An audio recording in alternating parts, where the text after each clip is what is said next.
Bonsoir à vous tous, merci d'être venus. Je suis ravi d'être là, mon nom est William Irigoyen, je suis journaliste à Arte.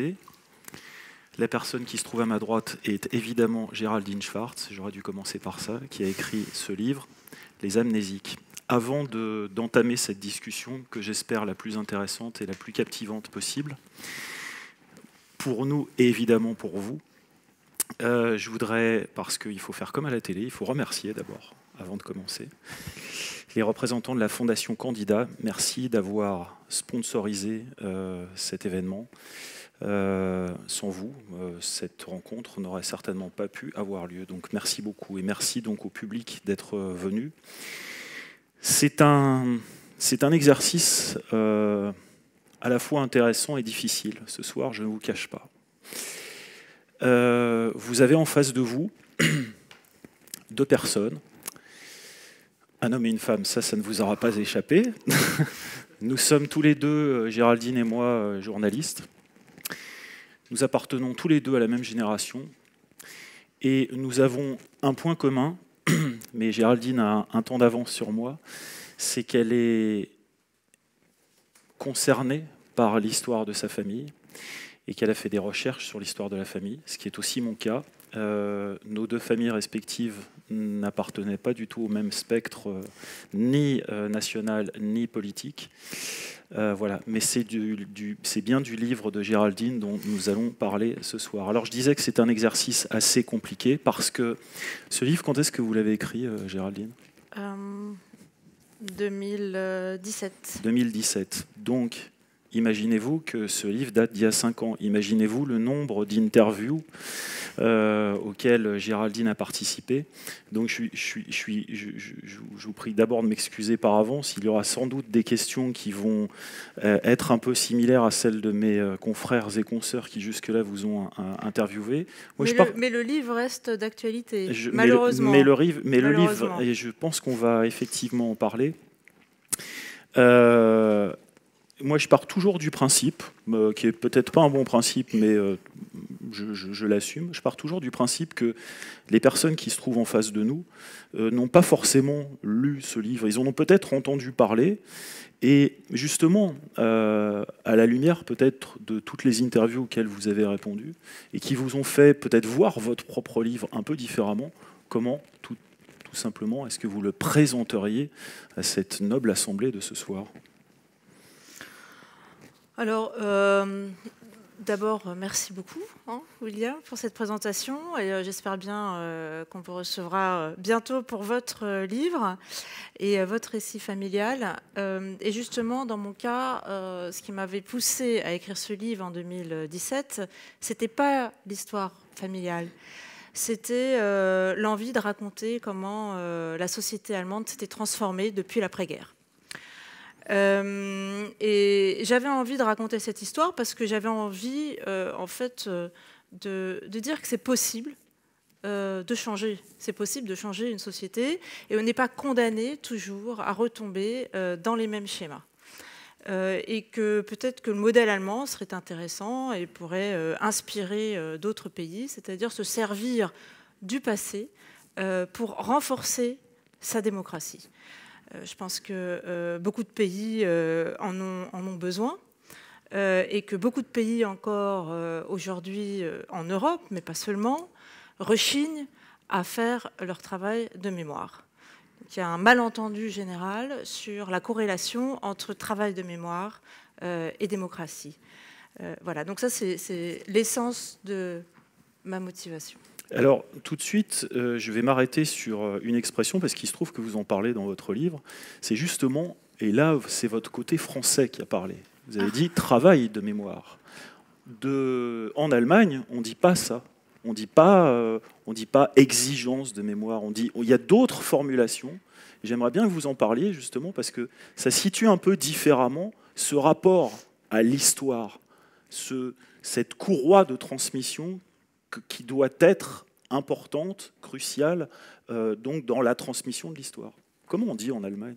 Alors déjà, je n'ai pas dit devoir de mémoire. Ouais. Ça, ce serait un peu plus français encore. Ce serait encore plus français. Donc, voilà.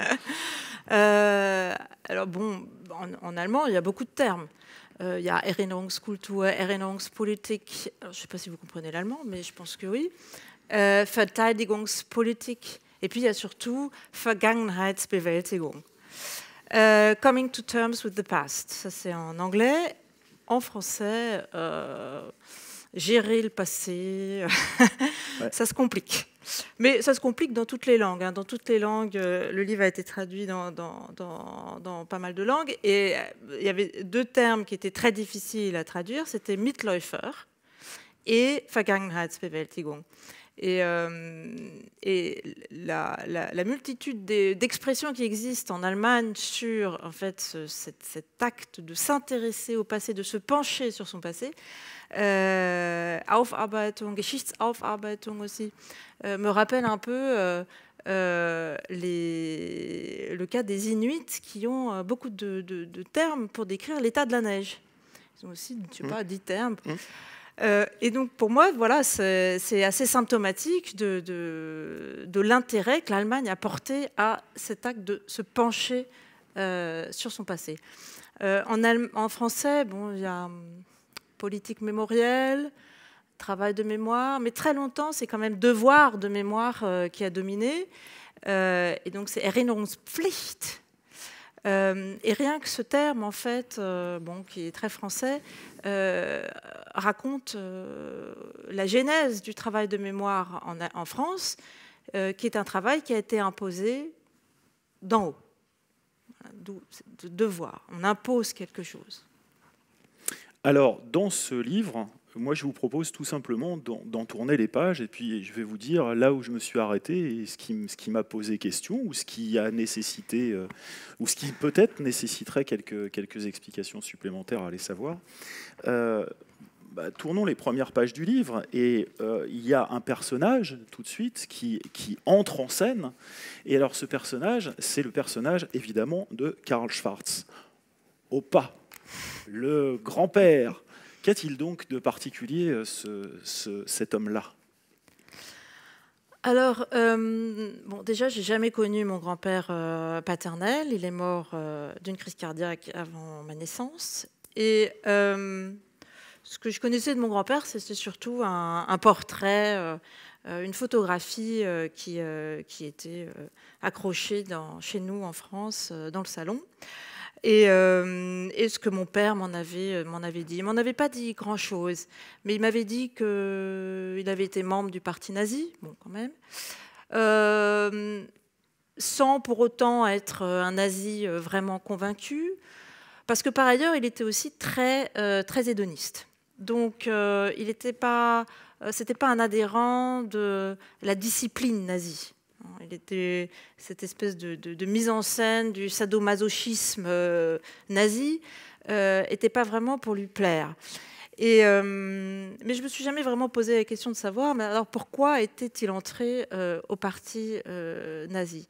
Et donc c'est en écrivant ce livre que j'ai commencé mon enquête, sachant que j'avais deux témoins clés qui étaient mon père et ma tante, sa sœur.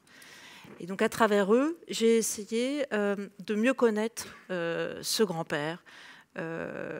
Mon père avait une vision plutôt négative de son propre père, pas seulement au point de vue de son attitude sous le Troisième Reich, mais ça on en parlera plus tard, mais aussi dans la manière dont il avait éduqué son fils, enfin l'absence de son père avait beaucoup marqué mon père.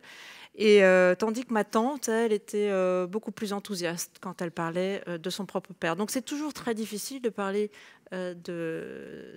d'ancêtres qu'on n'a pas connus soi-même. Alors vous venez de faire référence à votre père et à votre tante. Peut-être serait-il intéressant, et finalement ça ancre aussi ce livre dans une certaine actualité, en tout cas en France, c'est, moi j'ai trouvé assez savoureux le détail historique que vous avez fait quant au prénom de votre père, par exemple. Je trouve qu'il dit beaucoup de choses d'un contexte d'époque. Alors votre père, qui n'est plus aujourd'hui, s'appelait Volker. Volker, oui. Donc Bon, un prénom qui ne date pas de l'époque nazie, mais qui soudain, eh bien, comme par hasard, à cette époque-là, a été un prénom à la mode et qui a marqué mon père à vie. Aujourd'hui, je crois qu'on n'entend plus trop d'enfants dans les cours de récréation qui s'appellent Volcker. Mais je raconte à cet égard une autre histoire, celle de la mère d'une amie qui, elle, a été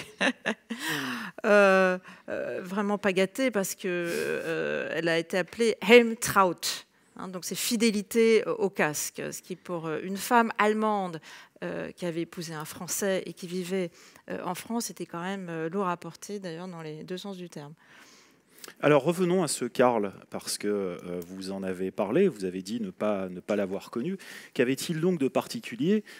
Il faut quand même aussi, parce que je ne l'ai pas fait, dire que chez vous, en tout cas du côté allemand, nous sommes du côté de Mannheim. Et Mannheim, c'est connu pour avoir un grand nombre d'entreprises qui sont évidemment dans le chimique. Et justement, c'est le cas de votre grand-père qui avait donc une entreprise de produits pétroliers, Schwarz & Co., Mineralölgesellschaft. Alors, qu'est-ce qui lui arrive et quelle est son histoire avec ce Karl ? Parce que c'est important. C'est important. Alors, outre d'interroger mon père, enfin avant d'interroger mon père et ma tante, j'ai fouillé un peu comme William dans la cave de l'histoire de la maison familiale à Mannheim. Et vous avez été plus chanceuse que moi. Moi oui, parce que mon grand-père gardait beaucoup de choses. Et après la mort de mon père, en fait, j'ai continué à fouiller et j'ai trouvé encore d'autres choses. Mais bon, je ne vais pas écrire un tome 2, parce que mon père aussi gardait tout.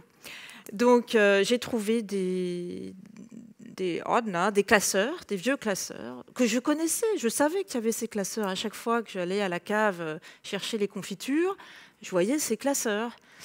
Sauf que là, enfin, je me suis décidée à ouvrir ces classeurs. Et dans ces classeurs, j'ai trouvé un contrat qui stipulait que mon grand-père avait acheté une entreprise, l'entreprise Löpmann und Wertheimer, une entreprise à donc une famille juive, une petite entreprise de produits pétroliers. Bon, attention, hein, c'est pas le Texas, c'est petite entreprise de produits pétroliers. C'est important de le spécifier. Et c'est surtout la date qui importe, août 1938. Donc août 1938, donc je me suis documentée quand même parce que je me doutais bien que mon grand-père avait visiblement profité de mesures anti-juives, mais j'ai quand même, parce que je ne suis pas historienne, donc j'ai quand même mené mon enquête pour savoir si une autre option était possible. Et bon, de toute évidence, une option était exclue, puisque c'est une année de descente aux enfers pour les Juifs d'Allemagne. Les Juifs d'Allemagne sont discriminés dès l'arrivée de Hitler au pouvoir, mais pour des raisons économiques, les Juifs vont pas être chassés de la vie économique avant 1938. Et c'est à partir de 1938, à un moment où le taux de chômage est au plus bas, donc cette première promesse de Hitler est tenue, que le régime va passer à la vitesse supérieure et décider d'arianiser les biens et les entreprises juives. Et donc il y avait une liste, à Mannheim, il y avait toute une liste d'entreprises juives qu'on pouvait acheter à bas prix. Les prix étaient plus ou moins fixés par le parti nazi. Et donc ça aussi, j'ai enquêté pour savoir si mon grand-père avait négocié ce prix. Alors, il a négocié un petit peu ce prix au rabais, mais juste de 10%. Donc, il ne fait pas partie des pires arianisateurs, parce qu'il y a des arianisateurs qui profitaient encore plus de la situation pour négocier le prix vraiment... enfin, à moins que rien, sachant que les Juifs voulaient en plus financer leur exil. Mais il y avait aussi ceux qui, au contraire, donnaient de l'argent sous la table, voilà, pour essayer de compenser. Et puis, il y a ceux, tout simplement, qui n'achetaient pas. Mais ça, c'était une minorité. Et donc, ce contrat change, en fait, a beaucoup changé le statut de mon grand-père à mes yeux, parce qu'il est passé donc de simple Mitläufer à Mitläufer avec une initiative, une prise d'initiative. Au moment où il achète cette entreprise, rien ne l'oblige à l'acheter, absolument rien. Donc, il prend cette initiative-là dans la perspective, enfin dans l'espoir de faire une bonne affaire. Et donc, par cet acte, il se rend complice des mesures criminelles du régime. Comme lui, des millions, des dizaines de millions d'Allemands ont démontré en fait leur adhésion aux mesures criminelles du régime nazi et donc ont clairement donné leur feu vert, sans pour autant savoir que ce qui attendait les Juifs, c'était d'être gazés à Auschwitz. Mais finalement, ça ne change pas grand-chose à leur culpabilité. Et donc, ce que j'ai voulu montrer, c'est que mon grand-père, même s'il n'a pas été un monstre, même s'il n'a pas eu une fonction importante dans le régime, a contribué, à son échelle, à cet engrenage qui a mené au pire. Et il faut spécifier, parce qu'évidemment, l'histoire continue. Donc, il acquiert cette entreprise qui, vous avez raison de le souligner, n'est pas non plus... voilà, c'est effectivement pas Dallas, on n'est pas dans l'exploitation des puits de pétrole, etc. Néanmoins, il acquiert pour un prix rabaissé cette entreprise. Finalement, il traverse la guerre. Et puis un jour, que se passe-t-il ? Eh bien, c'est que l'histoire revient, et l'histoire revient sous la forme littéralement frappée à la porte à la boîte de chez vous. Voilà, dans la boîte à lettres. Vous, je n'étais pas là. Hein. Ouais. Non, mais pas encore. Vous, dans le sens famille. Oui. Oui, en 1948, il trouve dans sa boîte aux lettres la lettre d'une avocate. Et cette avocate, au nom de Julius Lehmann, réclame des réparations. Alors, bon, est-ce que mon grand-père, en 1948, se doutait que cette famille était morte à Auschwitz, qu'il s'en réjouissait et qu'il pensait ne jamais devoir payer quoi que ce soit? Bon, je ne pense pas. Mais en tout cas, il a reçu cette lettre, visiblement, cette lettre l'a surpris, et il va répondre, et il va garder cette lettre, comme il gardera d'ailleurs tous ses courriers ultérieurs dans cet échange qui va durer 5 ans. C'est une bataille en fait judiciaire, puisque Julius Lehmann va réclamer une certaine somme que mon grand-père va refuser de donner. Puis mon grand-père va céder un petit peu, puis à la fin, finalement, il va être obligé, sous la pression judiciaire, de payer Julius Lehmann. Mais ça va durer 5 ans. Et ce qui est intéressant, c'est ces lettres, parce que ces lettres montrent un mélange de déni, de mauvaise foi, et peut-être aussi de manque de prise de conscience. C'est un petit peu un mélange des trois. Mais peu à peu, quand mon grand-père se rend compte que Julius Lehmann ne cède pas, le ton va un peu se radicaliser et mon grand-père va inverser les rôles et va devenir la victime du bourreau juif. Voilà. Et je me suis demandé si c'était mon grand-père ou si c'était symptomatique de la société allemande de l'époque.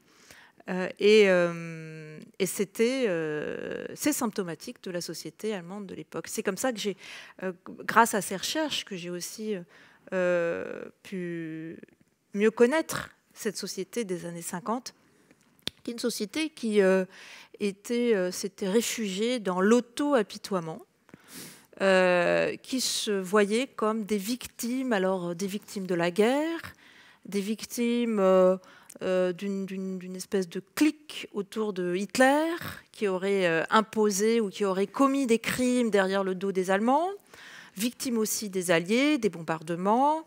Et Hannah Arendt, la politologue juive allemande, enfin d'origine juive allemande, exilée aux États-Unis, à la fin des années 49, a fait un voyage en Allemagne. Et elle raconte ça dans son livre. Elle est totalement choquée, elle est totalement bouleversée de voir que le peuple allemand n'a aucune empathie pour les vraies victimes. Et c'est une des raisons pour lesquelles j'ai appelé mon livre Les amnésiques. Il y a aussi des, comment elle s'appelle, j'ai oublié, Mitscherlich, deux psychanalystes allemands qui ont, dans les années 60, qui ont écrit sur ce phénomène complètement dingue, du refus total de voir le passé en face. Et donc je pense que c'est un mélange d'aveuglement volontaire et de traumatisme aussi, parce que, comme expliquent ces deux psychanalystes, les Allemands ont rêvé, enfin le national-socialisme a fait rêver les Allemands. Et donc tout d'un coup, ce rêve s'est brisé. Alors, vous avez parlé de l'importance de ces lettres. Peut-être est-ce que vous pourriez en lire une, parce que je crois que c'est très important. Et je voudrais aussi bien préciser une chose, c'est que, mais ça on va en parler peut-être dans une deuxième partie, c'est que ne croyez pas, mais Géraldine finalement l'a déjà introduit, cette notion, ne croyez pas que nous sommes dans le livre que sur une histoire familiale. Il y a à chaque fois un déplacement de focale, je dirais, entre l'extrêmement précis qui est la famille, et d'un seul coup, Géraldine, sur la base de lettres, sur la base de documents, élargit, ça c'est l'homme de télé qui parle, élargit la focale, et on a un instantané d'une société allemande de l'époque qui, d'un seul coup, se dit bon, finalement, est-ce qu'on était si coupable que ça? Est-ce qu'on était si méchant que ça? Et c'est en permanence, et c'est là où je trouve que votre livre est très intéressant, c'est dans la méthodologie. On passe du très particulier à d'un seul coup du très vaste. Mais je voulais vous, en même temps, en disant cela, vous laisser le temps de trouver un extrait. Et maintenant, si vous voulez bien nous lire un extrait, puisque je crois que ça vous tient à cœur, ces lettres. Alors, c'est la première lettre que mon grand-père envoie à Julius Lemann après avoir reçu cette demande de réparation. Donc, cette demande de réparation, c'était dans la zone américaine où se trouvait Mannheim. Où ce sont les Américains qui ont imposé cette loi des réparations. Nous nous sommes sincèrement réjouis d'apprendre, ma femme et moi, que vous, au moins, êtes sortis vivants du calvaire que vous avez traversé, et regrettons profondément le destin de votre frère et de votre beau-frère. Les familles aussi ont-elles péri? Bien que nous, comme la plupart des Allemands, n'ayons pas voulu le destin cruel de vos coreligionnaires, nous devons désormais tous en souffrir. Notre litige, auquel je ne m'attendais pas, en est un exemple, vu que je ne vous ai certainement jamais placé dans une situation difficile, et que tous nos accords se sont déroulés de la manière la plus amicale qui soit. Notre situation économique est sombre. Je crois que vous vous faites de fausses idées sur nos affaires. Il achevait sa lettre ainsi. « Comment va votre famille ? J'espère qu'elle va bien. Ma femme a déjà été opérée 2 fois cette année d'un ulcère intestinal et doit se faire à nouveau opérer en septembre. Il y a toujours quelque chose. » Alors, il faut quand même préciser, la lettre est hallucinante, et elle est d'autant plus hallucinante par rapport à ce que maintenant je vais ajouter, c'est que, vous me corrigez Géraldine si je me trompe, Julius Lemann, qui donc a fait faire ce courrier par l'entremise de son avocate, est le seul, je crois, à s'en être tiré. Il est parti... Il a bénéficié de ce qu'on appelait les Kindertransport, c'était ça? C'était pas lui. C'était pas lui. C'était voilà. Carole, la cousine. Voilà. Pardon, vous avez bien fait de me corriger. En tout cas, ce Julius est le seul à s'en sortir. Il part aux États-Unis. il arrive aux États-Unis, mais dans l'affaire, il aura perdu son fils, Fritz, sa femme, Mathilde, et son frère, Zygmunt. Donc, on comprend, maintenant que j'ai apporté cet élément, que vous nous donnez d'ailleurs dans le livre, le fou, comment dire, la folie de la lettre.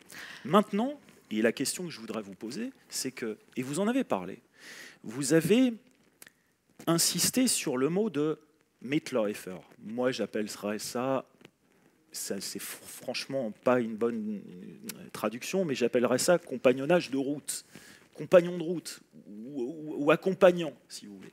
Mais vous avez utilisé un mot très intéressant, et un adjectif très intéressant.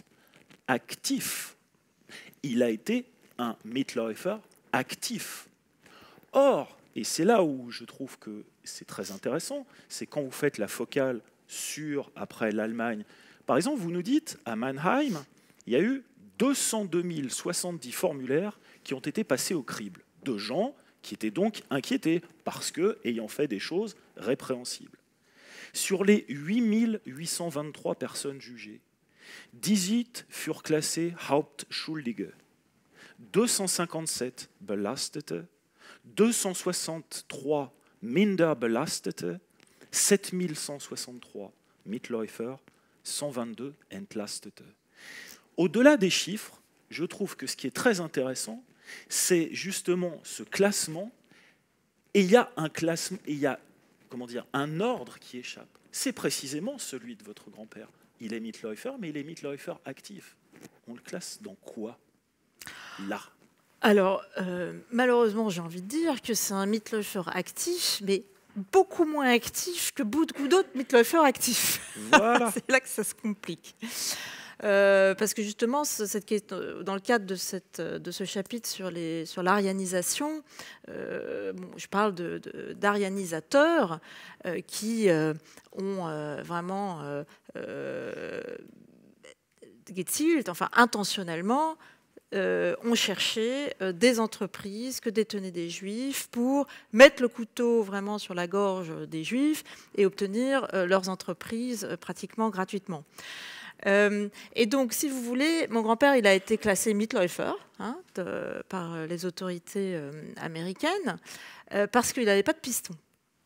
Sinon, il n'aurait pas été classé Mitläufer, parce que là, vous avez donné les chiffres, vous voyez qu'il y en avait quand même très peu des Mitläufer, alors qu'en fait, tout le monde, la plupart des gens étaient des Mitläufer. Donc c'est très difficile, dans la catégorie des Mitläufer, il y a les Mitläufer actifs, les Mitläufer par opportunisme, les Mitläufer par conformisme, les Mitläufer par indifférence, ça serait plutôt ma grand-mère. Lydia Schwartz. On va en parler. Bon, on en parlera tout à l'heure. Donc, ça dépend aussi des motivations. Moi, ça m'a intéressé, les motivations, parce que je pense que, évidemment, la motivation de l'opportunisme est probablement la pire de toutes.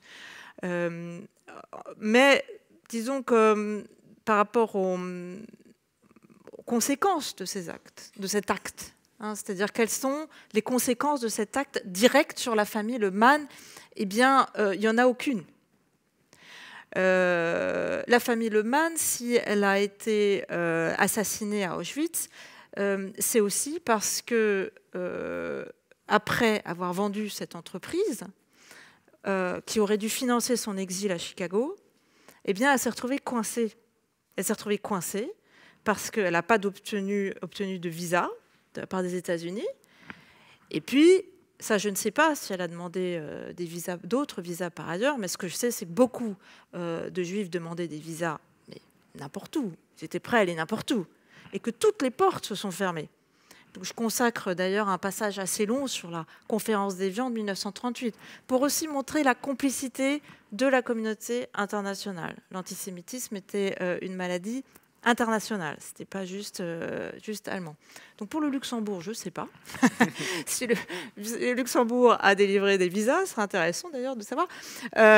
Mais que ce soit la France et l'Italie, bien sûr, mais aussi la Grande-Bretagne, avec ses énormes territoires. Hein, c'est quand même, c'était un empire, vaste empire, qui n'avait pas de place pour accueillir des juifs. Vous avez quand même cité, et vous avez bien fait d'ailleurs, de citer une exception très loin d'ici, en Asie, à Shanghai, qui a fait une politique d'ouverture vis-à-vis des juifs et qui a accueilli des juifs jusqu'au moment où le Japon impérial, lié lui-même au Reich et donc à l'Italie, évidemment, a envahi tous ces territoires et après, eh bien, tout ça, ça a sauté. Ouais. Vous dites, vous écrivez, toujours à propos de votre grand-père, « Je doute que mon grand-père ait été entendu ». Entendu dans les affaires de justice, dans les affaires par les tribunaux. Dans le cadre de l'affaire Lehmann. Ouais. Oh, bah alors, pardon, là, je sais juste que ma grand-mère, mon père m'a dit, bah, il a dû se défendre. Ça a quand même duré 5 ans. Donc. Et ma grand-mère, en tout cas, est allée voir le juge. Je pense avec sa fille, ma tante, ou même les 2 enfants, et a fait un ramdam pas croyable en disant comment vous voulez ruiner une famille allemande, mais l'Allemagne a déjà tellement souffert, nous avons déjà tellement souffert, vous allez nous ôter le pain de la bouche. Ma grand-mère a fait cette intervention. Alors, il faut quand même reconnaître, même tout à l'heure quand vous parliez de la lettre, je ne pense pas que mon grand-père, à ce moment-là, sait que Julius Lehmann a perdu sa famille. Oui, bien sûr. Hein, je ne pense pas non plus que... C'est pour ça, d'ailleurs, qu'il demande des nouvelles de la famille. Il demande des nouvelles de la famille. En revanche, il compare sa situation avec celle de Julius Lehmann, qui a tout perdu. Et ça, il peut se douter à ce moment-là que la situation de Julius Lehmann à Chicago, elle est moins bonne que la sienne. Donc, mais ma grand-mère a essayé, elle est intervenue dans le procès, elle a essayé d'éviter de payer cette somme, qui était une somme assez importante quand même pour l'époque. Il y a quelque chose d'autre à mon avis, qui est moins développé dans ce livre, et ça m'a particulièrement intéressé, c'est que ce fameux Karl Oppa, ce grand-père, il échappe à l'obligation de servir dans la Wehrmacht. Et il va transformer cela, il va faire de la Wehrmacht, de l'armée régulière allemande, une cliente de son entreprise. J'aimerais bien que vous expliquiez ça. Oui. Alors, mon grand-père a échappé de toute la manière. Il est né en 1903. Donc, au début de la guerre, il était considéré comme trop vieux. Et puis ensuite, quand l'Allemagne s'est embourbée en Union soviétique, elle avait besoin de plus en plus d'effectifs. Et donc, théoriquement, elle aurait pu appeler mon grand-père à se présenter au front. Mais mon grand-père a eu cette espèce de sursaut, et cette idée de faire de son entreprise une entreprise essentielle à l'économie du Reich. Bon, c'est comme c'est son entreprise livrait du pétrole, eh bien, il a négocié avec la Wehrmacht pour que l'entreprise livre du pétrole à la Wehrmacht. Et comme ça, il a échappé au front de l'Est. Mais ça, je veux dire que j'aurais certainement fait la même chose. Et puis aussi, ce qui un peu ternit l'histoire de votre grand-père, c'est qu'il avait un associé dans cette affaire-là. Et il est allé jusqu'à dire, si je me souviens bien, que son associé, il n'avait pas la carte du parti.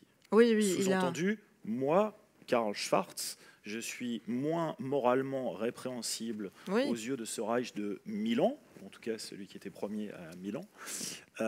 Et donc, ça ternit, ça aussi, son... Ah bah, de toute façon, il n'a pas une image glorieuse. Ça commence à être du lourd, là. Ça commence à être du lourd. Oui. Oui, disons que, de toute façon, vous savez, moi, comme j'ai pas connu mon grand-père, j'ai pas ce problème de loyauté. Comme je vous disais tout à l'heure, je ne sais pas si j'aurais pu écrire ce livre s'il s'était agi de mon père. Et d'ailleurs, j'admire aussi le courage de mon père qui, lui, à la fin des années 50, a confronté son propre père. Il fait partie de cette génération d'après-guerre qui va tirer la société allemande de l'amnésie. Cette génération née à la fin de la guerre ou après la guerre, qui, à partir de la fin des années 50, va questionner leurs parents. C'est ce que mon père a fait. Et pendant longtemps, j'ai trouvé, pour moi, c'était une évidence. Je savais que cette génération... Ensuite, ça va culminer dans les années 68, avec le soulèvement étudiant en Allemagne. La question de la Vergangenheitsbewältigung, l'exigence de faire le travail de mémoire est au cœur du mouvement estudiantin allemand dans les années 68. Et ça, bon, je le savais, et pour moi, c'était normal, c'était une évidence que cette génération se rebelle contre la génération des bourreaux.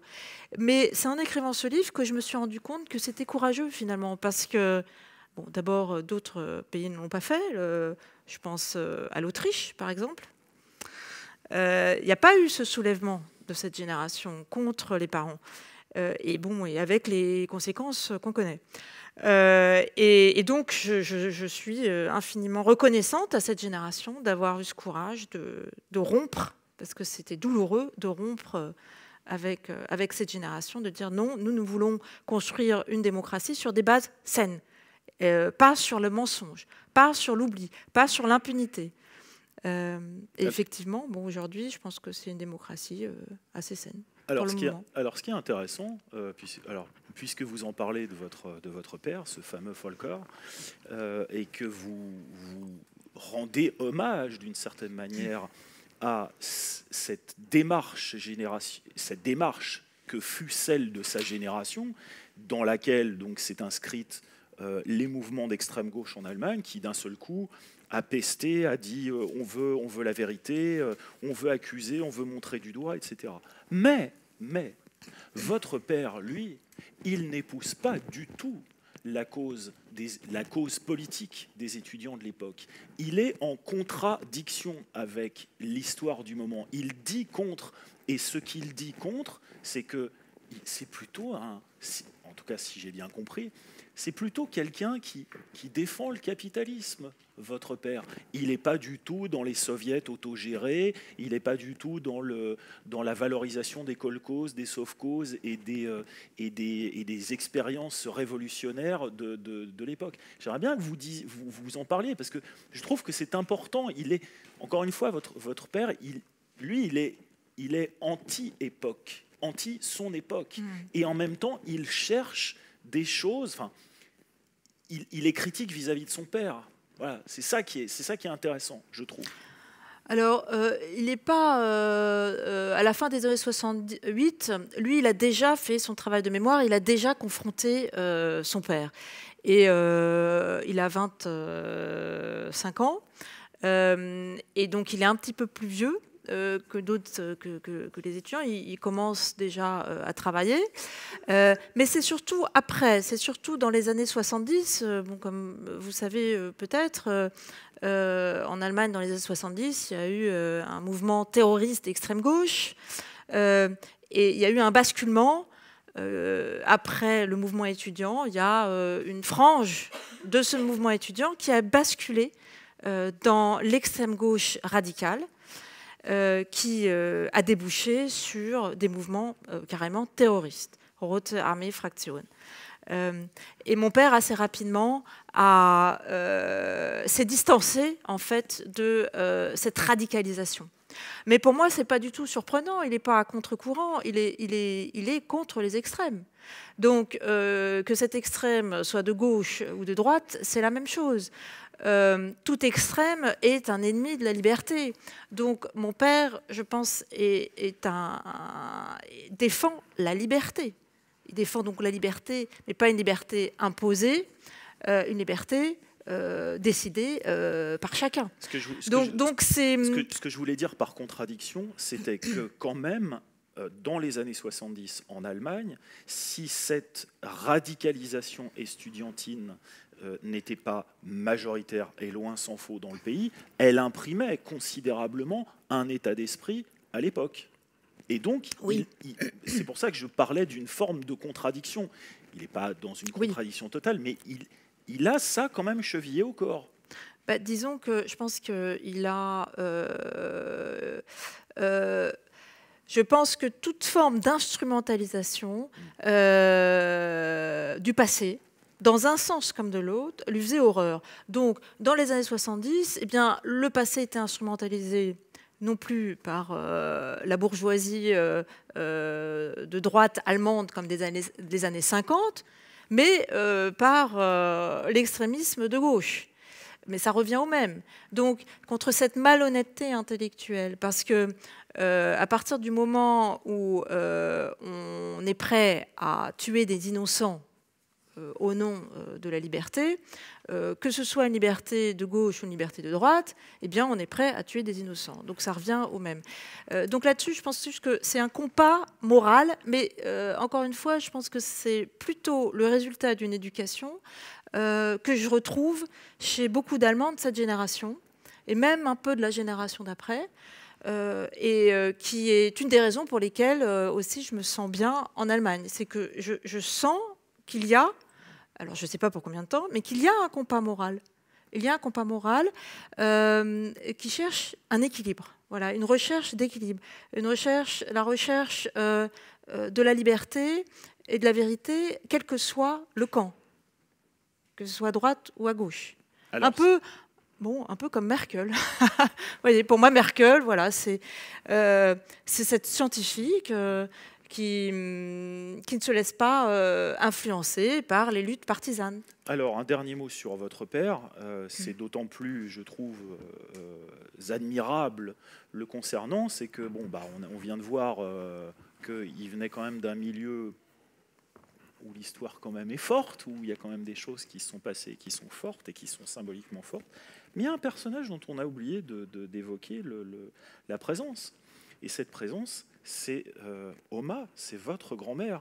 Cette femme qui dit un moment, alors je crois que vous intitulez le chapitre qui lui est consacré Oma ou le charme discret du nazisme, et cette femme qui dit un moment, comme ça, alors j'imagine en pleine réunion familiale, avec le Führer, tout ça, ça ne serait pas arrivé. Alors c'était devant les infos. Devant les infos. Oui, c'est devant les infos. Mon père me racontait. C'est une phrase qui vous a marqué, ça. Alors, c'était pas moi, c'est mon père qui m'a raconté que devant les infos, parce que moi j'étais petite quand elle est morte, j'avais 6 ans. Mais donc, mes grands-parents avaient une télévision. C'était les seuls dans l'immeuble à avoir une télévision dans les années 50. L'immeuble leur appartenait. Donc, les locataires venaient chez eux regarder la télévision et c'était toujours un événement. Et en regardant les infos, et voilà, le déclin du monde, voilà, ma grand-mère disait ja, mit dem Führer was nie passiert. Bon, donc évidemment, cette génération-là, le travail de mémoire en Allemagne, c'est pas fait pour cette génération-là. D'ailleurs, le travail de mémoire se fait rarement pour la génération impliquée. Parce que mes grands-parents, jusqu'à leur mort, ils sont jamais vraiment reconnu la dimension des crimes du Troisième Reich. Cette société était trop impliquée. Elle était trop impliquée.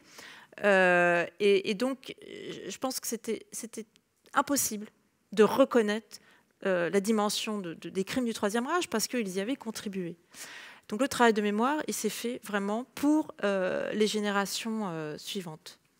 Alors, je l'ai dit il y a quelques instants, ce qui m'a semblé très intéressant dans ce livre, et j'aimerais bien là qu'on en parle maintenant de ça, c'est justement ce va-et-vient entre la petite histoire, enfin la petite, ne vous méprenez pas du tout dans ce que je dis, parce qu'elle est lourde et elle est importante, votre histoire familiale, mais vue avec quand même un microscope à l'échelle de l'histoire de l'humanité. Et vous faites constamment donc ce va-et-vient entre cette histoire personnelle et la grande histoire.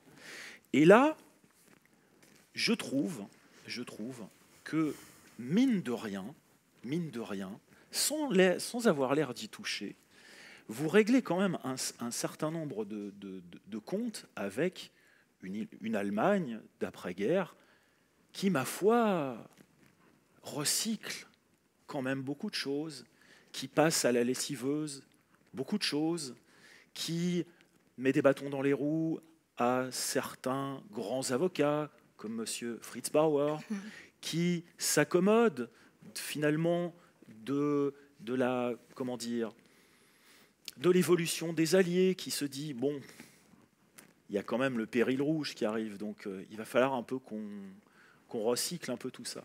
Ça, je trouve, je vais vous le dire très honnêtement, Géraldine, c'est un discours, je trouve, qui, sans doute, se laissait entendre ça et là, mais dit comme ça, avec ce tel bloc, je trouve que c'est quelque chose qui est assez admirable. Et personnellement, je vous le dis très franchement, c'est probablement quelque chose qui m'a enthousiasmé dans votre livre. Parce que cette histoire, moi, je la connais aussi, mais de dire les choses ainsi, c'est rarement atteint. Est-ce que c'était, et c'est ma question, est-ce que c'était, d'une certaine manière, une volonté, peut-être pas d'en découdre, mais de se dire, voilà, moi, je suis d'une autre génération. Et je peux dire aussi d'autres choses.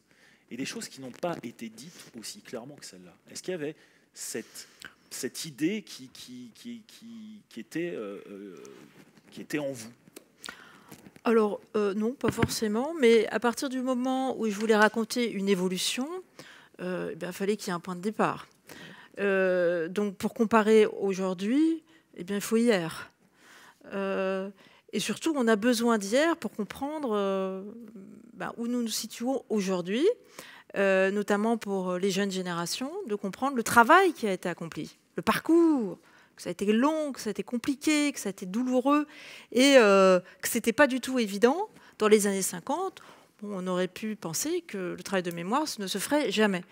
Et donc c'est ça ce que j'ai voulu montrer aussi dans le livre, c'est de faire prendre conscience que le monde dans lequel nous vivons aujourd'hui, en Europe, on entend des critiques constantes, il y a des personnes qui manifestent régulièrement dans les rues parce qu'ils ont l'impression de vivre dans une dictature. Donc de rappeler quand même que les libertés, la paix et la démocratie, ces termes qu'on entend tellement que c'est comme l'air qu'on respire, on n'y prête plus attention, que c'est le résultat d'un sacré boulot. Et c'est ça que j'ai voulu montrer. Et donc évidemment, pour montrer que c'est un travail important, il fallait faire le portrait de cette Allemagne des années 50. Cela dit, bon, j'ai pas brisé un tabou, hein, c'est quand même quelque chose qui, en Allemagne, c'est pas un tabou, mais c'est vrai que c'est pas trop connu. Non, mais vous y allez franco. Vous y allez franco. Oui, parce que j'ai découvert quelque chose que je connaissais moins bien par moi-même. Ouais. Donc j'ai été vraiment très étonnée aussi de découvrir que même le SPD avait voté toute la série de lois d'amnistie. Et donc, il faut se remettre dans l'état d'esprit de l'époque. On voulait reconstruire un pays, on voulait surtout ne pas diviser la société, ne mécontenter personne, et puis on avait besoin de tout le monde. Bon, comme tout le monde avait un peu été nazi, on préférait ne pas faire trop le tri, et donc de recycler tout ça. En se disant que bon, finalement, ça va passer comme une lettre à la poste. Finalement, on ne s'est pas passé comme une lettre à la poste, mais beaucoup, ont profité de cette impunité absolument incroyable. Et c'est pour ça que mon grand-père, quelque part, il y a aussi un aspect tragique, parce que tellement sont passés entre les mailles du filet, mais des marchands d'armes, enfin bon, tous les noms que vous connaissez, qui ont été amnistiés extrêmement rapidement, ont pu reprendre leur entreprise, retrouver leur fortune, sans aucun problème.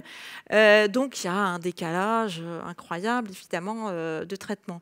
Après, pour la petite histoire et la grande histoire, je pense que ce que j'ai essayé de faire, c'est d'incarner davantage cette histoire à travers l'histoire de mes grands-parents. Mais en même temps, je me suis quand même toujours posé la question de savoir est-ce qu'ils sont représentatifs. C'est toujours une angoisse. Parce que raconter mon histoire de famille pour raconter mon histoire de famille ne m'intéressait pas trop. Ça m'intéresse seulement s'ils représentent quelque chose de plus grand. Et donc, leur attitude sous le Troisième Reich, puis ensuite leur attitude après la guerre est représentative du peuple allemand. Mais surtout, ce qui est intéressant, c'est cette figure du Mitläufer. Qui, elle, n'est pas seulement allemande, mais universelle et intemporelle. C'est cette figure de mon grand-père, ma grand-mère, qui vont marcher avec le courant, avec des motivations diverses, mais qui vont, par leur attitude, par cette accumulation de petits aveuglements, petites lâchetés, petits conformismes, vont construire un socle qui va permettre à ce régime de non seulement se consolider, mais de se radicaliser. Et à travers cette figure du Mitläufer, j'espère que le lecteur se pose la question de savoir non seulement ce qu'il aurait fait à l'époque, mais ce qu'il ferait aujourd'hui. Et ce qu'il fait aujourd'hui, se pose la question, est-ce que moi, je suis déjà un Mitläufer, pas seulement en matière de politique, mais aussi en matière de consommation. C'est finalement quelle est la frontière. C'est une question de responsabilité. Voilà, c'est ça. C'est une question de responsabilité. On peut contribuer à un système injuste de manière indirecte, hein, en consommant des produits qui viennent de pays dont on sait que les enfants, il y a du travail, etc. Ou bien en laissant faire des politiciens qui régulièrement violent les normes démocratiques, comme actuellement en France. Par exemple, beaucoup de journalistes qui laissent passer des violations des normes démocratiques, et ben, ce sont des Mitläufer, hein, parce que ils laissent se dégrader le discours politique et donc ils contribuent à la destruction de la démocratie. Tout comme évidemment ceux qui vont élire ces politiciens qui violent les normes démocratiques et qui peu à peu, pas par pas, sont en train de détruire tout le système. Alors justement, ces politiciens, dont certains sont parfois auréolés de toutes les qualités du monde, j'en pense en particulier au premier chancelier allemand d'après-guerre, Konrad Adenauer, et je crois pouvoir dire, je connais l'histoire allemande, puisque j'ai étudié l'allemand à la fac, et eh bien vous nous dites, et c'est là où je trouve que votre livre fourmille de beaucoup de choses, c'est-à-dire la petite histoire, la grande histoire, on a des choses très denses, on a des choses qui sont aussi du quotidien. Je vais vous en donner 2 exemples. Saviez-vous, par exemple, que en 1951, c'est Géraldine qui écrit ça, une nouvelle loi surnommée 131. Gesetz permis de réintégrer plus de 300 000 fonctionnaires et soldats de métier que les Alliés avaient congédiés pour leur proximité présumée avec le régime.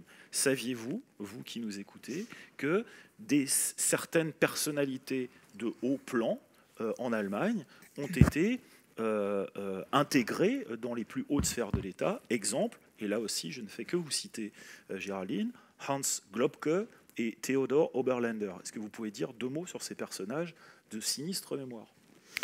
Alors, d'abord sur la dénazification et la renazification, parce que ça, c'est vrai qu'il y a eu, après la guerre, l'Allemagne a été occupée et les Alliés, bon, surtout les Américains, ont entrepris cette espèce de projet totalement utopique de dénazifier l'Allemagne.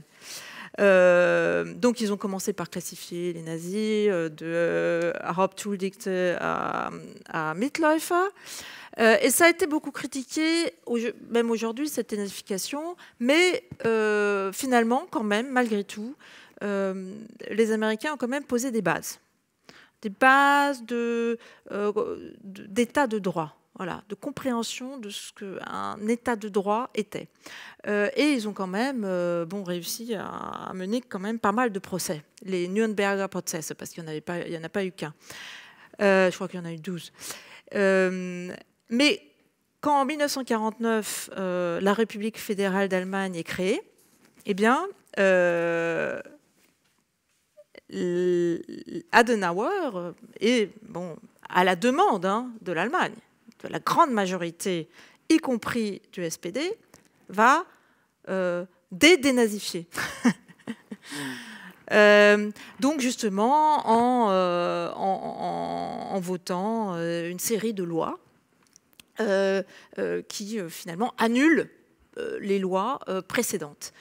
Et donc on se retrouve dans les années 50 dans une Allemagne qui va quand même réussir à libérer presque tous les nazis de prison, si bien qu'en 58, il n'y a plus un seul nazi en prison à part Albert Speer, l'architecte et ministre de l'armement de Hitler. Passionnant personnage, mais bon, on ne peut pas en parler. Donc on peut vous pas nous parler rappelez de tout. aussi les faits et en disant bien, ceux qui ont cherché à le disculper sont des horreurs. Oui. Parce qu'il a quand même fait des choses, Oui. cet homme-là. Oui. Et C'était pas qu'un architecte. Et Hans Klopke, qui est le plus important, qui était le bras droit de Adenauer, qui était le directeur de la chancellerie de Adenauer, était un juriste qui a commenté les lois de Nuremberg. Et ça se savait, Adenauer le savait. Donc Adenauer est un personnage aussi controversé, encore un peu aujourd'hui, mais il faut dire qu'Adenauer était dans une position très difficile parce que il a mené une double politique, un peu schizophrénique. À l'étranger, il a essayé de réintégrer l'Allemagne dans le concert des nations, donc excuses, réparation. Donc, voilà, il a versé beaucoup d'argent un peu partout pour réintégrer l'Allemagne dans le concert des nations. Mais à l'intérieur, il excusait le peuple allemand. Hein, c'est son premier discours d'ailleurs d'investiture où il dit que le peuple allemand est une victime. Donc, ça n'a pas arrangé ensuite le travail de mémoire.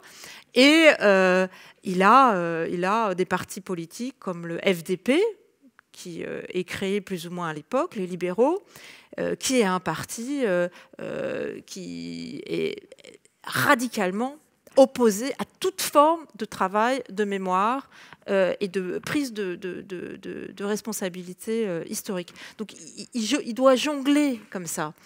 Et je crois qu'aujourd'hui, son image, elle est finalement assez bonne. Il y a aussi quelque chose qui est très important, très très important. Ça a l'air d'être très anecdotique, mais pour moi, ça ne l'est pas du tout. Il faut savoir, mais évidemment toutes les personnes ici le savent, que le plus grand dictionnaire allemand s'appelle le Duden, et vous nous faites je ne peux même pas dire vous nous le rappelez, parce qu'en tout cas, en ce qui me concerne, et je l'avoue bien humblement, je ne le savais pas, dans les premières éditions du Duden, après-guerre, on ne trouve pas SS et on ne trouve pas camp de concentration. Ça en dit long aussi sur une partie de la société allemande, quand même. Oui, oui. Donc on est toujours dans une espèce de balancier. Ça va, ça s'améliore, puis après il y a des... Dans les années 50, ça s'améliore très peu. Hein. Dans les années 50, de manière générale, à la fin des années 50, on pourrait penser que l'Allemagne s'en est bien sortie. Elle a intégré l'OTAN, si je me souviens bien. Elle est acceptée, elle est un allié important des États-Unis. De toute façon, l'Allemagne a beaucoup... Moi, mon père disait toujours, l'Allemagne a eu beaucoup de chance. Elle a eu beaucoup de chance parce que quand même, après tous les crimes que l'Allemagne a commis, les Allemands ont quand même récupéré leur pays et puis leur souveraineté. Alors que les Français, par exemple, avaient insisté pour que l'Allemagne soit démantelée. Donc c'est les Américains qui avaient cet espoir, de reconstruire l'Allemagne. Alors il y avait évidemment un intérêt personnel qui était d'avoir un allié fort au centre de l'Europe contre les Soviétiques. Et donc l'Allemagne a quand même profité de ce contexte de guerre froide. Mais les Alliés n'ont pas réussi, parce que c'est jamais possible en fait, à imposer de l'extérieur une dénazification. D'ailleurs, c'est étrange que les Américains aient essayé de faire quelque chose de similaire en Irak quelques décennies plus tard, parce qu'ils ont déjà fait l'expérience, ça ne marche pas. Et donc, c'était au peuple allemand de le faire. Et à la fin des années 50, mais personne n'avait envie de le faire. Et donc, il y a cette génération, mais aussi le procureur Fritz Bauer. Je vous invite si vous ne le connaissez pas, à avoir un formidable, moins le film de fiction que le documentaire sur Fritz Bauer, voilà, qui était seul contre tous, un procureur qui est à l'origine de procès importants, en particulier les procès à Auschwitz dans les années 60. Alors, on arrive progressivement vers la fin de cet échange. Vous en avez déjà parlé en propos liminaire. Vous élargissez aussi votre focale géographique, parce que vous ne parlez pas que de l'Allemagne. Et dans les dernières pages du livre, eh bien, vous vous posez la question, quid de ce travail de mémoire? D'une certaine manière aussi en France. Alors moi, je vais citer une anecdote, parce que là aussi, je suis quand même tombé de ma chaise. Évidemment, tout le monde ici connaît Le chagrin et la pitié de Fülls. Et quand, évidemment, Blackout de l'ORTF, l'organisme qui est chargé de la radio. Vous connaissez le film, peut-être Non. C'est le premier film, en fait, documentaire qui montre la collaboration française, de la société française sous l'occupation. Et là, en l'occurrence, c'est à Clermont-Ferrand. Donc, c'est un documentaire qui a lieu à Clermont-Ferrand, qui est tourné dans les années 60, et où le réalisateur interviewe les habitants et essaye un peu de reconstituer l'ambiance à Clermont-Ferrand sous Vichy. Hein, parce que Clermont-Ferrand, et donc, c'est là qu'il révèle que au moins les 2/3 étaient pétainistes. Et donc, ce documentaire, évidemment, est une bombe en France, et l'organisme chargé de la radio et télédiffusion bloque sa diffusion. Et je ne sais plus qui va voir un certain Charles de Gaulle. C'était le directeur de l'ORTF. De l'ORTF, qui va voir Charles de Gaulle. Et écoutez bien la réponse de Gaulle au moment, parce qu'il lui dit, mais qu'est-ce qu'on fait avec ce documentaire? Il fait quand même, on fait histoire avec ça, on apporte de l'histoire. Mais il dit aussi qu'il y a des vérités désagréables à entendre. Et de Gaulle dit, écoutez bien, la France n'a pas besoin de vérité, elle a besoin d'espoir. Qui est une phrase très gaulienne, hallucinante. Bref, j'ai fait ce détour par la France, mais vous parlez aussi, donc je l'ai dit, du travail de mémoire ou de l'absence de travail de mémoire en Autriche. Alors ça, c'est sidérant. En Italie aussi, n'oublions pas ce pays. Et puis vous élargissez aussi là où est né le fascisme. Et puis vous élargissez aussi à la Hongrie et à d'autres pays. Et l'ex-RDA. Voilà. Qu'est-ce que vous en dites alors de ces pays-là? Comment est-ce que alors peut-être juste un mot sur l'ex-RDA, parce que je pense que c'est très intéressant. L'ex-RDA. Parce que pour les autres pays, je pense que en France. C'est assez connu. Puis l'Italie, on se rend bien compte quand on va en Italie que, alors en Italie, il y a quand même un certain hommage qui est rendu aux victimes juives. Ça, oui. En revanche, toutes les autres victimes des Balkans, de Libye, d'Éthiopie sont totalement oubliées, effacées des cours d'histoire. Quant à la présence de 200 camps de concentration en Italie, personne n'est au courant. Donc en RDA, la RDA c'est intéressant, je vais faire ça brièvement. Quand la RDA a été créée en 1949, elle a été créée sur le mythe que les Allemands de l'Est avaient résisté pendant la guerre, avaient été des communistes résistants auprès de l'Union soviétique pendant la guerre. Alors que il n'y avait pas Est et Ouest pendant la guerre, et donc à l'Est comme à l'Ouest, il y avait des Mitläufer. Voilà, c'était pareil, le même paysage. En revanche, c'était vrai pour les fondateurs et les dirigeants de la RDA qui avaient résisté au nazisme, qui avaient été communistes et qui aussi avaient été dans des camps de concentration. Et donc, comme c'était faux, il a fallu inculquer l'antifascisme aux Allemands de l'Est, puisqu'il n'était pas là de manière naturelle. Et donc les Allemands de l'Est, ils ont eu, je ne sais pas si vous voyez peut-être, on voit ça dans des images d'archives, tous les jours, mais vraiment mais du matin au soir, il y avait des commémorations, énormément de commémorations contre le fascisme. Et on commémorait la guerre.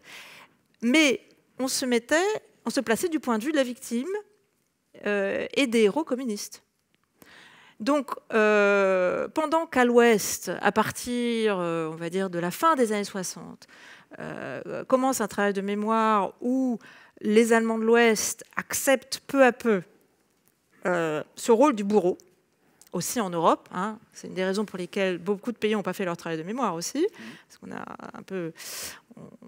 à l'Est, eh bien, un travail extraordinaire était fait, mais en se plaçant du point de vue des victimes.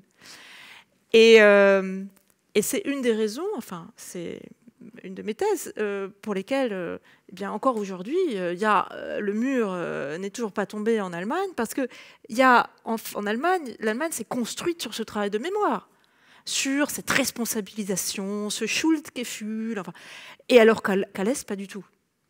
Et une fois, j'ai été une fois invitée en ex-RDA, une seule fois, à Weimar. Alors que... Très intéressant. Ouais. Il faut savoir, et pour rebondir sur ce que vous dites, d'ailleurs vous le mentionnez, mais à mon avis, pas comme je vais le faire. D'accord.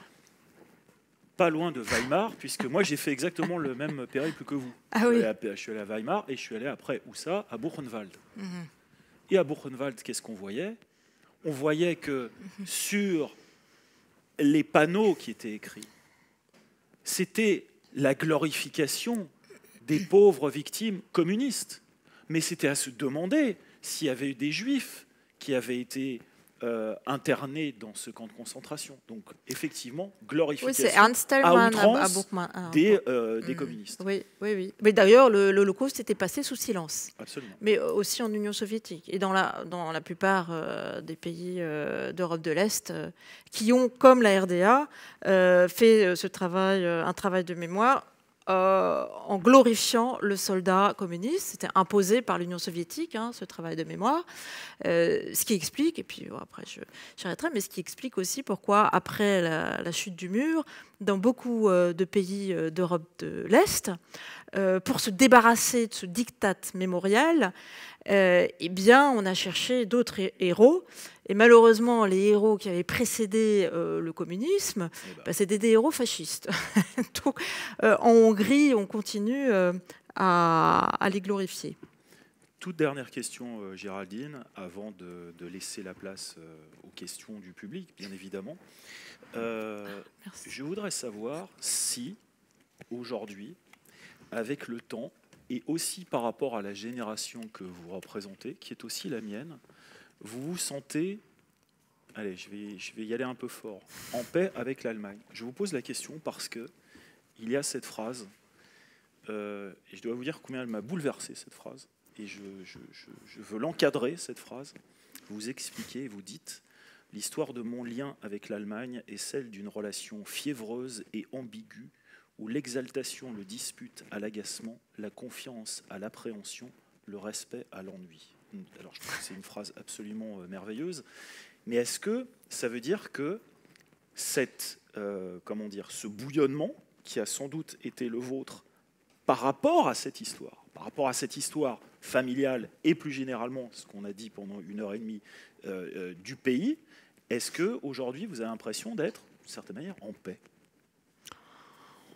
Oui, oui, c'est plutôt avec la France que je suis pas trop en paix en ce moment. Je me retiens pour pas faire trop de French bashing quand je suis invitée. Mais j'ai beaucoup de mal. C'est vrai que c'est difficile. Oui, c'est difficile. Mais en même temps, l'appréhension, c'est parce que je pense quand même qu'en Allemagne, il y a plus un potentiel de radicalité qu'ailleurs. Qu'en Italie, hein, une des raisons, je pense, pour lesquelles le fascisme a jamais, a pris au début, puis ensuite plus du tout, c'est que les Italiens sont un peu, voilà, je pense que c'est pas une nature radicale. Alors que les Allemands ont ce potentiel de radicalité. Donc, en ce moment, la radicalité, elle est au service de quelque chose de plutôt positif, puisque c'est l'état de droit, c'est la démocratie. Mais là encore, on voit bien que c'est assez radical. La transparence. Et donc, bon, il suffit voilà, de changer,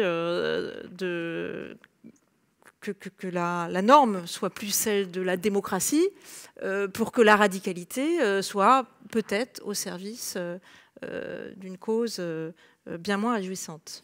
On a parlé pendant 1h30 de choses quand même qui étaient lourdes, qui sont compliquées, qui sont difficiles, qui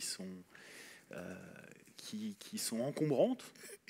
Utilisons ce mot, si vous êtes d'accord avec moi. Ou enrichissante. Moi, enrichissante là, aussi. Je suis non. Alors, le passé encombrant, j'aime pas, parce que c'est un petit peu l'argument de l'AfD, du parti d'extrême droite. Je trouve qu'au contraire, ça éclaire. En fait, ça soulage de comprendre. Si on fait l'effort d'aller plus loin, oui. c'est sûr. Mais je voudrais quand même, si vous êtes d'accord, Géraldine, qu'on termine avec un peu de poésie.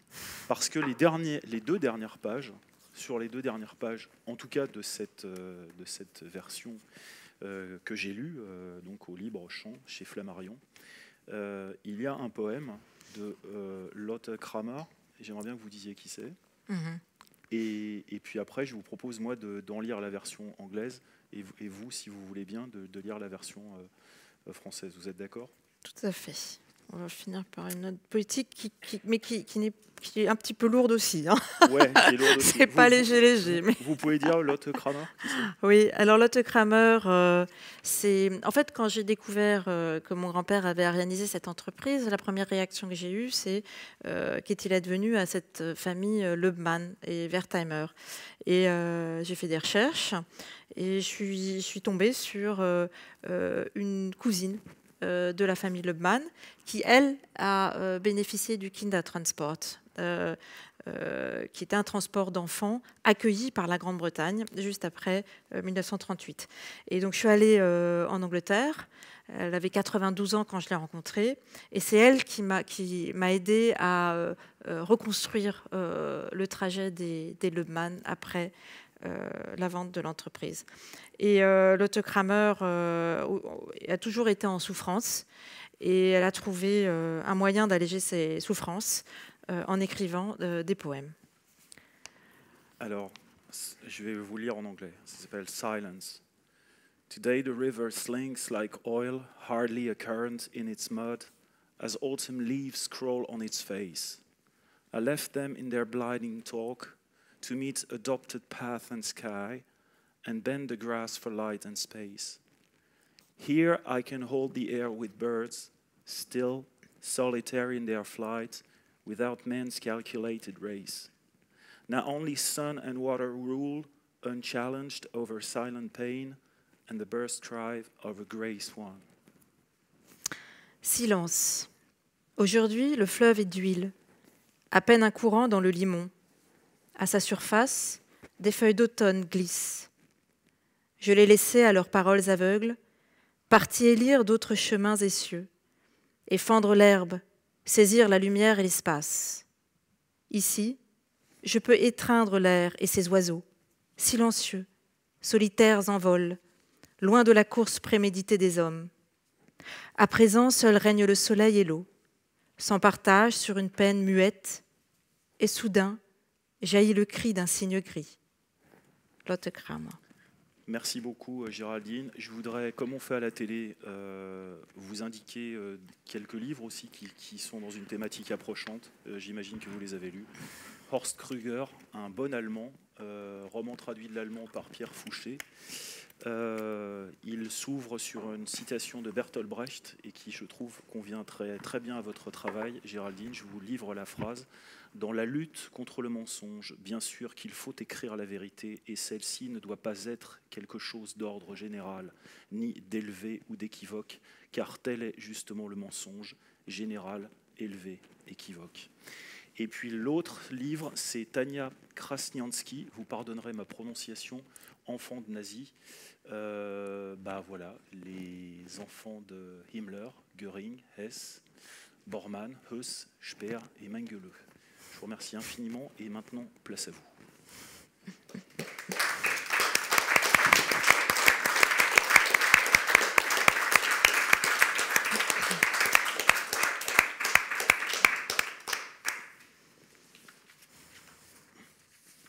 C'est toujours la première question qui est la plus difficile parce qu'il faut se lancer.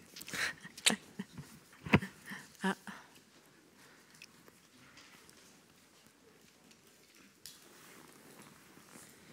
Il y a une expression allemande qui est presque devenue un proverbe, während den Anfängen.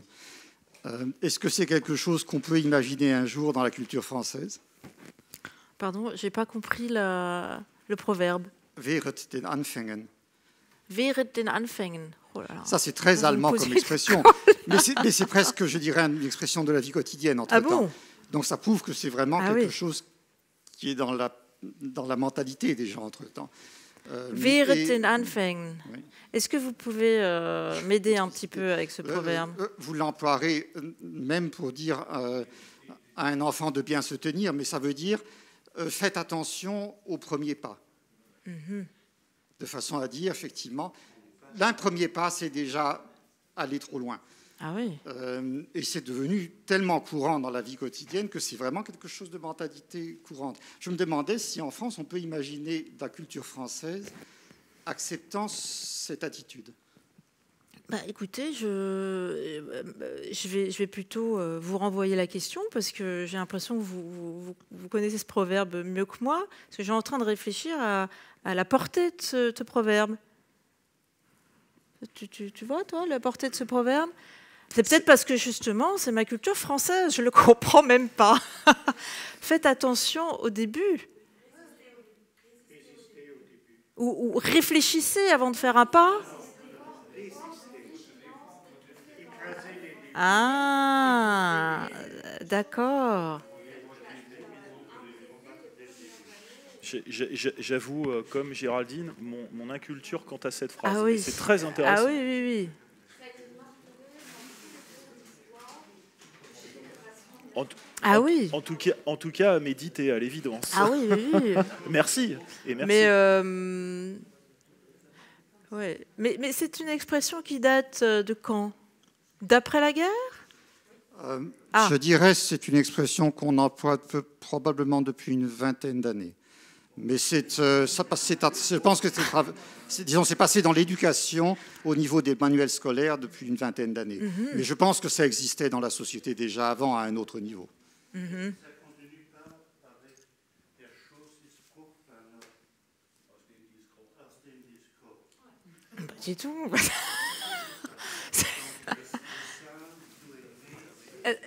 Pardon. Oui. Le sein d'où est né cet extrémisme est encore fertile. Ah oui, oui. Donc il faut combattre dès le début ces oui, nouvelles pendant, tentatives d'extrémisme de droite. C'est ça, hein, Caroline? On avait la version brechtienne, le ventre est fécond. Eh ben, vous me laissez perplexe. Non, mais je pense que j'ai rien à ajouter. Excusez-moi, parce que je pense que vous êtes plus... Moi, je pense que ça peut donner un tome 2. Oui. En tout cas, ça fait un bon titre d'article ou de tribune. C'est pas mal. Mais alors, intraduisible. Hein. Là, je ne sais pas, il y a peut-être des candidats à une traduction de... Ah.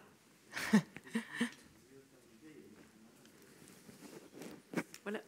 J'aimerais bien connaître un peu plus sur votre relation avec la France. Comment est-ce que vous êtes devenue française et quelle est votre relation? Comment est-ce que vous avez vécu cette différence? Oui.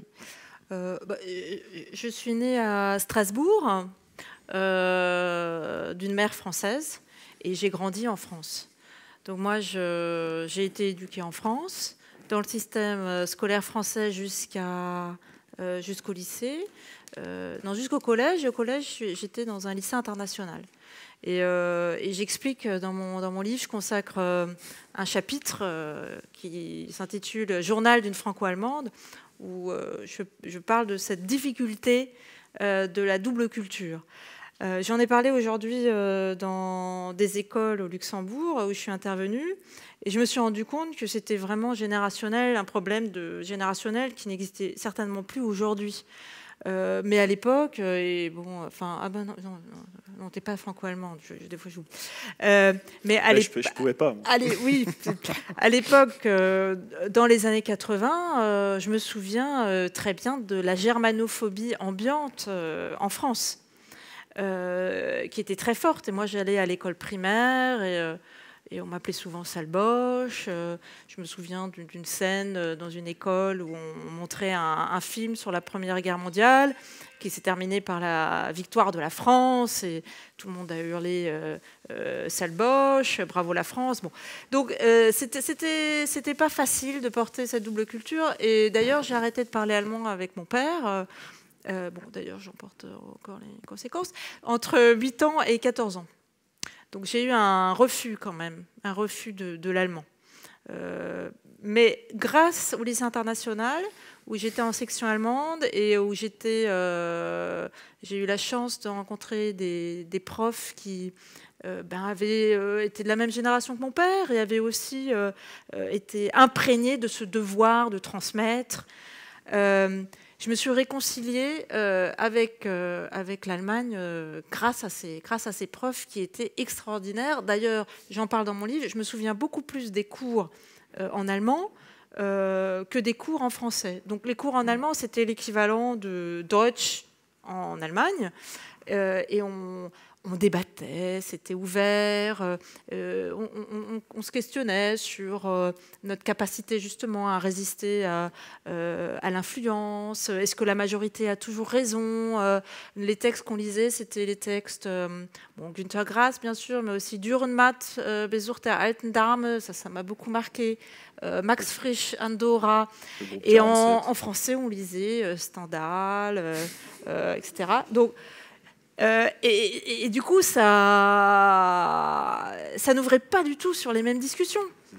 Et mon éducation politique, je l'ai commencée là, dans les cours allemands. Et ça m'a suivi toute ma vie. L'éducation politique, je ne l'ai pas faite en France. Voilà, je ne l'ai jamais faite en France.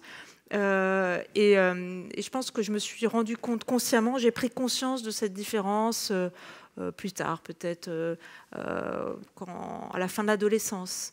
Qu'il y avait plus, j'avais l'impression qu'il y avait plus de liberté en Allemagne, qui était plus propice au développement personnel. Et puis c'est après que je me suis intéressée à la politique et aujourd'hui, en fait, finalement, je peux confirmer mon ressenti de l'époque. Mais c'est difficile parce que j'aime beaucoup la France, pour beaucoup. Mais j'attends toujours que la démocratie française se stabilise. Et malheureusement, je suis toujours un petit peu déçue par l'évolution des mentalités. Mais quand même, alors sur le rapport entre l'Allemagne et la France, je trouve que, en revanche, depuis au moins 10 ans, voire un peu plus, il n'y a plus de préjugés négatifs sur l'Allemagne en France, beaucoup moins. Au contraire, il y a une curiosité, un intérêt.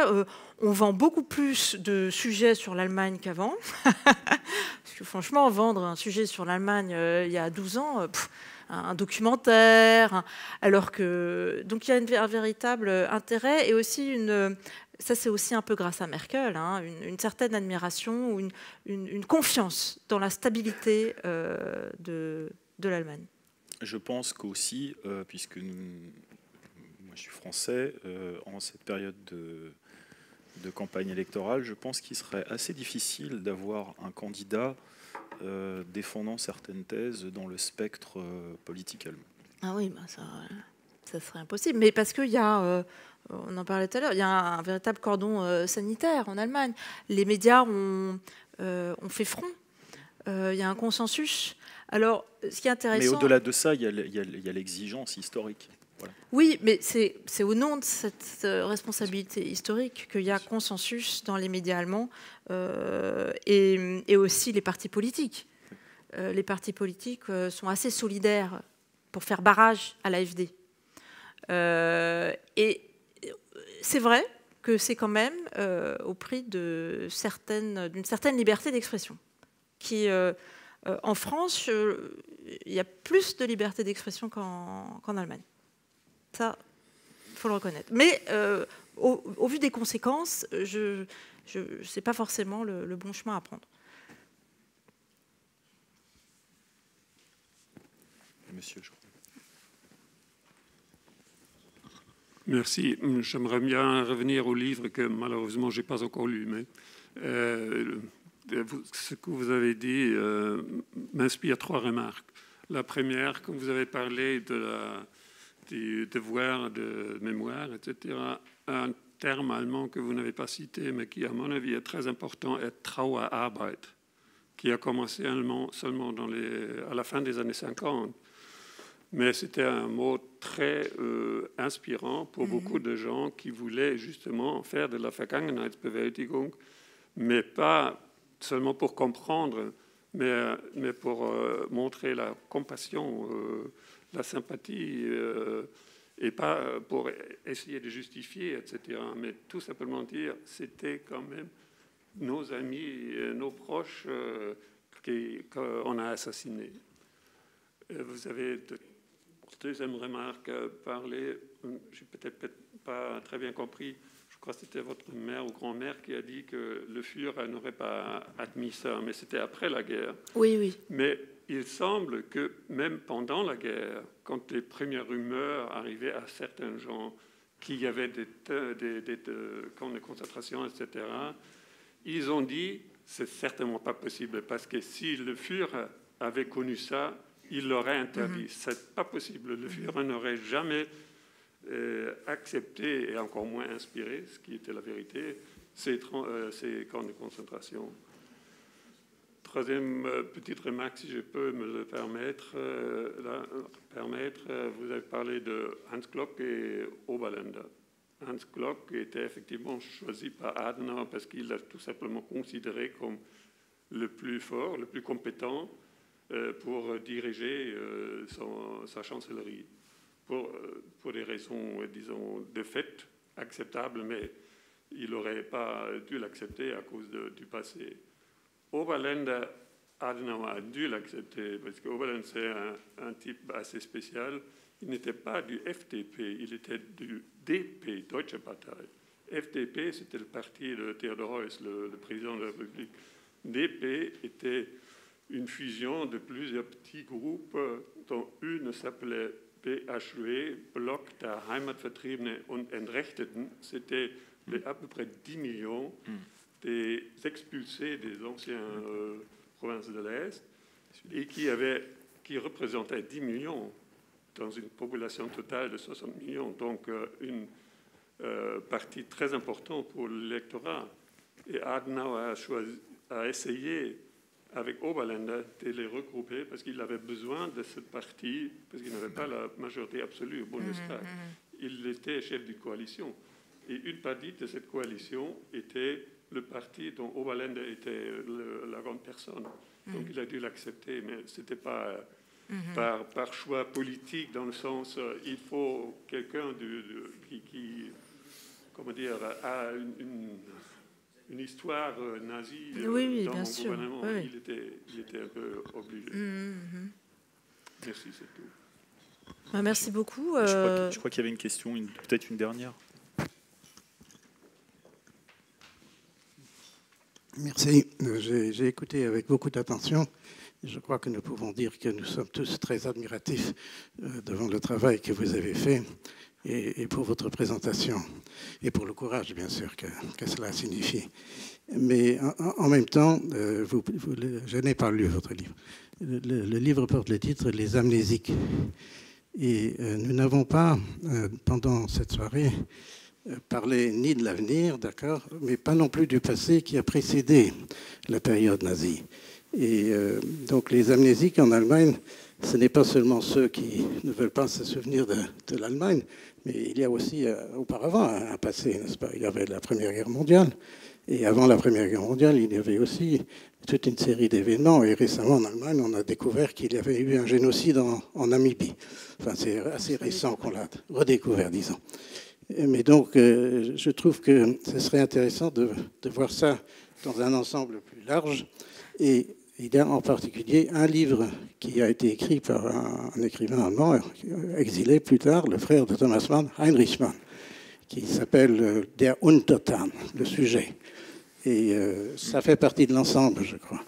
Et nous avons un énorme travail à faire. Et le travail que vous avez fait est déjà énorme, mais un énorme travail vous attend encore, je crois. Et je pense que ça sera le tome 3. Non, ce sera une encyclopédie. Ce sera une encyclopédie. On va peut-être s'arrêter là. Ah, il y a encore un monsieur. Peut-être, allez, une petite dernière, comme on dit chez moi. Petit dernier commentaire. Donc, vous avez parlé d'amnésie. Le monsieur là vient de parler de Trauerarbeit, de faire son deuil d'eux. Et les gens que nous rencontrons encore aujourd'hui, parmi les victimes de la Shoah, parmi les résistants, parmi les enrôlés de force, nous disent très souvent que beaucoup de gens, à un certain moment, après la guerre, ont essayé d'oublier, ont vraiment balayé le souvenir de ce qu'ils avaient vécu pour pouvoir encore dormir. Ils n'ont pas réussi à s'endormir non plus à cause de cela. Donc cette amnésie aussi est une amnésie qui s'est peut-être voulue protectrice de l'individu, mais ce ne sera certainement pas une thérapeutique. Voilà. Vous avez tout à fait raison, et vous avez raison, et je vais ajouter quelque chose en ce qui concerne certains membres de ma famille, par exemple, qui s'en sont sortis. Ils n'en parlaient pas parce qu'ils avaient la culpabilité d'être vivants et d'y avoir survécu. Absolument, c'est absolument ça. C'est absolument ça. Oui, mais il y a un droit à l'oubli. Il y a aussi un droit à l'oubli pour les victimes, mais que pour les victimes. Voilà. Je pense que quand on est descendant, alors surtout, je pense au livre là que vous avez présenté tout à l'heure, descendant de quelqu'un qui a joué un rôle important sous le Troisième Reich, on n'a pas le droit à l'oubli, malheureusement. On porte cet héritage sur ses épaules, c'est lourd, mais on a, je pense, le devoir de transmettre cette parole-là.